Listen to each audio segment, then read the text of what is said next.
بسم اللہ الرحمن الرحیم۔ السلام علیکم ورحمۃ اللہ وبرکاتہ۔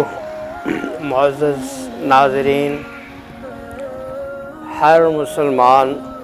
اور صاحب ایمان کی یہ کوشش ہوتی ہے کہ وہ زیادہ سے زیادہ نیکیاں سمیٹے اور زیادہ سے زیادہ اجر و ثواب حاصل کرے،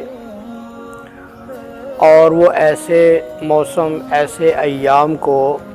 تلاش کرتا ہے، ان کا انتظار کرتا ہے کہ جس میں انسان کی نیکیاں زیادہ سے زیادہ۔ انہی دنوں میں ایک موقع ابھی ہمارے سامنے آنے والا ہے، اور وہ ہے ذوالحجہ کے ابتدائی ایام۔ یکم ذوالحجہ سے لے کر 13 ذوالحجہ تک یہ جو دن ہے یہ بڑے ہی قیمتی ہے۔ ذوالحجہ کا مہینہ یہ حرمت والے 4 مہینوں میں سے ایک مہینہ ہے، جن مہینوں کو اللہ تعالیٰ نے قرآن مجید میں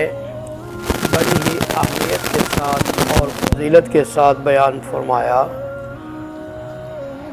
اس کے علاوہ یہ جو ذوالحجہ کے ابتدائی ایام ہیں، ان کے بارے میں حدیث پاک میں آتا ہے کہ رمضان المبارک کے بعد پورے سال میں اتنے فضیلت والے اور عظمت والے کوئی بھی دن نہیں جتنے کہ ذوالحجہ کے یہ ابتدائی دن ہے، اور ان کے اندر کی ہوئی نیکی، کوئی بھی نیکی جو ان ایام میں کی جائے اس کا اجر و ثواب بہت زیادہ ہے۔ اس لیے ان دنوں کے اندر نفلی روزوں کا اہتمام کیا جا سکتا ہے، 1 ذوالحجہ سے لے کر 9 ذوالحجہ تک،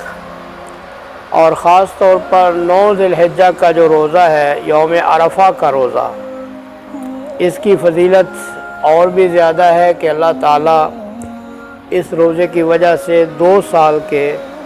گناہوں کو معاف فرماتے ہیں۔ اس کے علاوہ ان دنوں کا ایک حکم یہ بھی ہے